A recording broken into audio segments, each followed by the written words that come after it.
शनीचं गोचर हे पूर्व भाद्रपद नक्षत्रामध्ये म्हणजे गुरुच्या नक्षत्रामध्ये झालेलं आहे आणि कसा जाणार आहे वृश्चिक राशीच्या लोकांसाठी येणारे हे दिवस हे मी तुम्हाला सांगणार आहे. तर एक लक्षात घ्या, वृश्चिक राशीच्या लोकांसाठी मी तुम्हाला सांगेन की आता शनी ढय्या चालू आहे, त्यामुळे तुम्हाला मानसिक त्रास किंवा चिडचिड, काही छोटं मोठं आजार पण तुम्हाला पाहायला मिळतात. काही गोष्टी नीट होत नाहीये, त्यामुळे तुम्ही फार त्रस्त असता.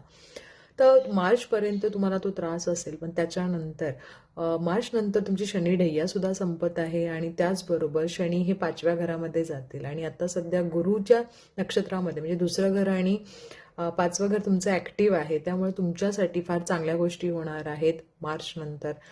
धन संपत्तीसाठी खूप चांगल्या ऑपॉर्च्युनिटी येतील. नोकरीमध्ये सुद्धा चांगली गोष्टी, प्रमोशन म्हणजे चांगले प्रमोशन काही जणांना होतील, काहींना अप्रेझल चांगलं मिळेल. त्याचबरोबर नोकरी परिवर्तन सुद्धा दाखवत आहे.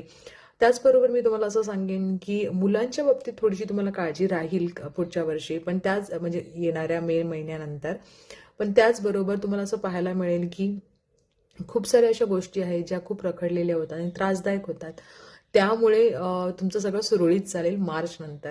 फक्त मार्चपर्यंत स्वतःच्या तब्येतीची काळजी घ्या. हिट रिलेटेड थोड्याशा काही गोष्टी तुम्हाला पाहायला मिळतील, पण त्यानंतरचा काळ हा खूप चांगला आहे. सकारात्मक राहा, कारण कधी कधी तुम्ही खूप निगेटिव्ह विचार करता आणि निगेटिव्ह गोष्टीमुळे तुमच्या आयुष्यामध्ये अजून जास्त प्रॉब्लेम तुम्हाला पाहायला मिळतात. त्यामुळे हनुमान चालीसा आणि आंब्याचं झाड जर